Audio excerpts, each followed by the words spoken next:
What's going on, guys? This is Matt and Greg with Project Unbroken.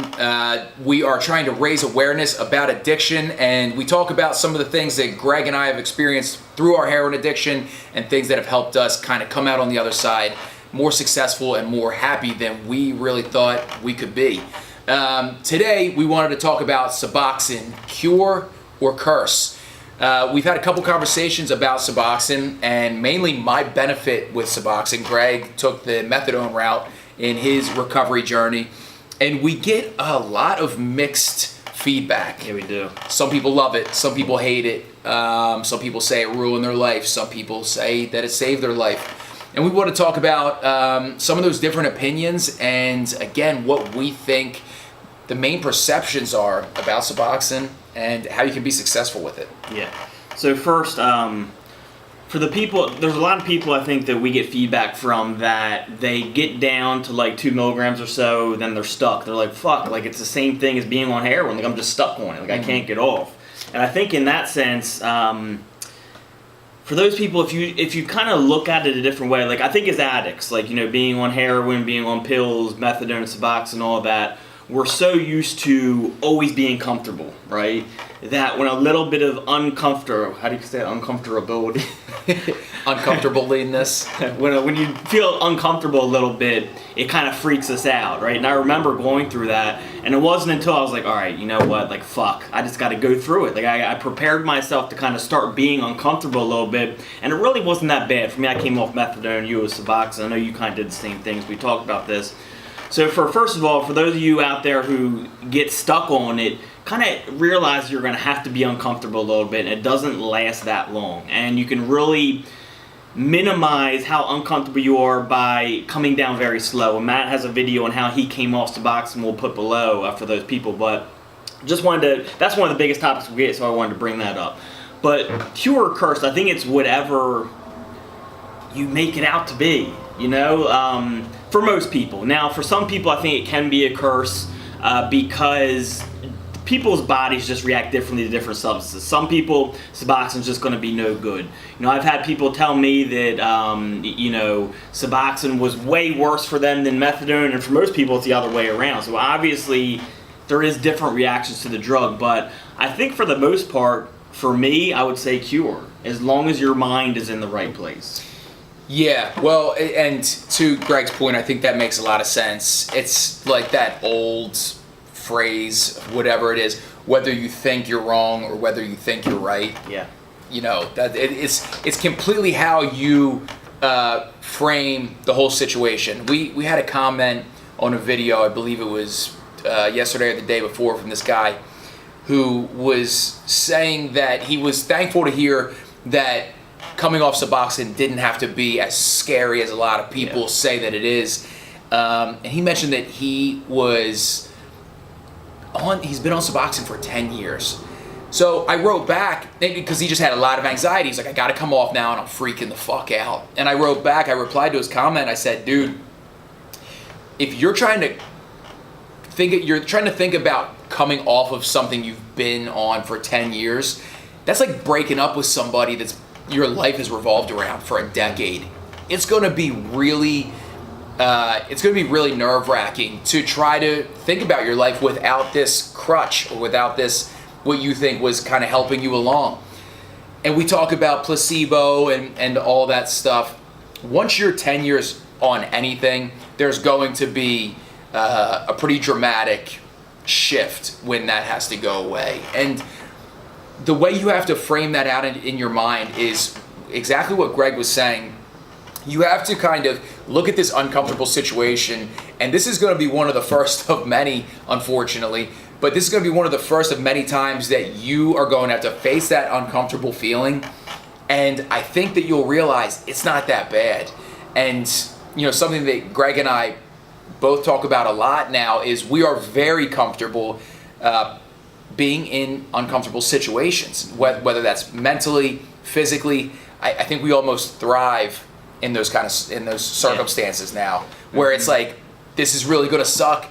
Let me dive into it and not brace myself for impact, but just to like open it up and just let it happen, feel it. And that will just make you so much stronger in so many different ways. But that's where you build just that like strong mental attitude, is when you're like, let me just see how bad this is, and you'll see there's not much there. It's a good point. When I was coming off methadone and heroin, it wasn't exactly fun. I couldn't sleep. I didn't go through terrible withdrawal. I came off methadone slowly. My story we'll put below as well.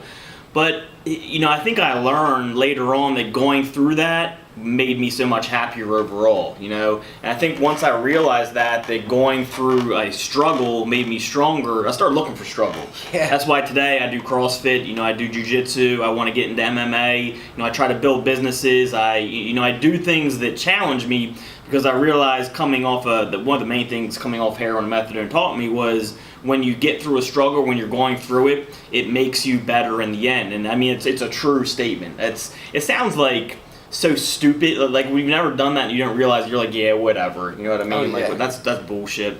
But when you go through it, you kind of feel the effects of it. You're like, oh, now that I realize that, I start looking for that, because I realize how much better it makes you feel overall. It's huge. I put a post out yesterday on my Instagram when I was talking about overcoming weakness, and it's literally become one of my favorite things to do. It was where I find like a weakness in my character, or for us in the gym, whatever it is, and I'm like, oh my god, like I get to suffer through this, and I know it's going to make me better on the other side. It's so crazy, because once you kind of find that, you realize that the pain is never that bad, or that feeling of being uncomfortable is never that bad, and it ends up being something that you kind of seek out. And instead of, I think growing up, or through my teenage years and early 20s even, I used to always really avoid any conflict, any difficult, situations. I would avoid it because I used to think that seeking comfort would be whatever, would make me happy. And really all that it did was just, it made me push all these things to the side that I needed to address, and I just wouldn't address them. Now, I just look at this stuff head on, and you just fix it, and you feel better. I don't know. And I learned all that through just that like slight uncomfortable feeling of getting off of Suboxone. Yeah, so for those of you maybe who Suboxone has been a curse for, maybe try looking at it a little different perspective, look at it a little different way. Be prepared to be a little uncomfortable coming off it. There is some people, I think, that it is a curse for, where it just doesn't react well to their body. We had a comment the other day, and this woman was like, is it normal that I'm taking 8 milligrams and it's not taking away any withdrawal symptoms, and I gotta take 8 more and barely, like, nah, that's not normal. We don't hear that much. No. Maybe Suboxone isn't for you if that's the case. That's the only case I've ever heard of that, is that woman commenting on her stuff where it's not done something for someone. So in her case, it's probably just not for her. It probably just doesn't mix well with her system. But I think for a lot of people, when used correctly, when you have the right mindset, I think it's a cure. I think it can do really good things, and I saw that through you. Yeah. Yeah. Another way it can be a curse is the way I used it for a while, where I would just use it to not withdraw. So when I couldn't get dope, I would have my Suboxone on the side. I would take a little Suboxone for the day that I couldn't get the dope, it would just keep my addiction going longer. Hold you off. Yeah, so it can be a curse in that way as well. But when used correctly with the right mindset, I think it's a cure. But anything can go either way, right? Absolutely. Weed can be bad in ways, but it can be really good in ways where it has medical benefits and all that. So there's always a good and a bad to a lot of things. It's 100% how you structure it. Yeah, right. I mean, and to that point, that you were saying, where you're just, and this is not uncommon, people use Suboxone, again, just to keep them from being sick, then they can find more dope, and then it's whatever. It's almost like a get out of jail free card. You don't want to use it like that. When Greg and I reference Suboxone or methadone or any maintenance program, it's assuming that the person taking it is taking it with the best intentions to work their way out of it. You can abuse literally anything. Again, just depending on your mindset with it, your mindset with coming out of this addiction, or are you just trying to use it as a stepping stone to when you can get more dope. If you're doing that, you'd be better off withdrawing and feeling the pain of not having heroin, because that was probably the main motivator for us quitting. We were like, man, this sucks. if we always had Suboxone, that might not have happened. Yeah. So.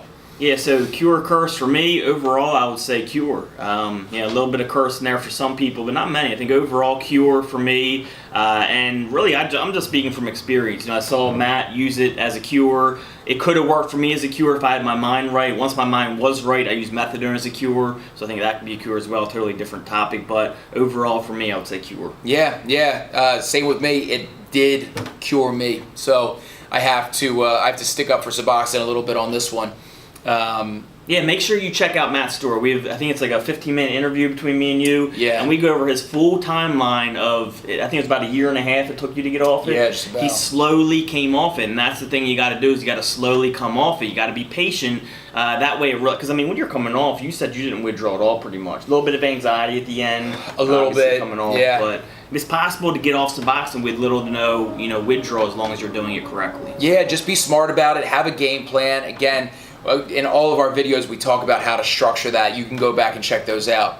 Have a support system. Hopefully you're getting your Suboxone through a reputable doctor, physician, whatever. And you should be able to set up a game plan where you guys can both kind of schedule out how you want to work your way out of it. It doesn't have to be a nightmare. You just want to have an exit strategy, and you'll be fine. Cool. So, hope you all enjoyed this video on Suboxone, cure, curse. Make sure you subscribe below. We got plenty more videos coming out. We're going to be covering lots of health topics coming up as well. So, subscribe below, and we'll see you all soon. See you guys.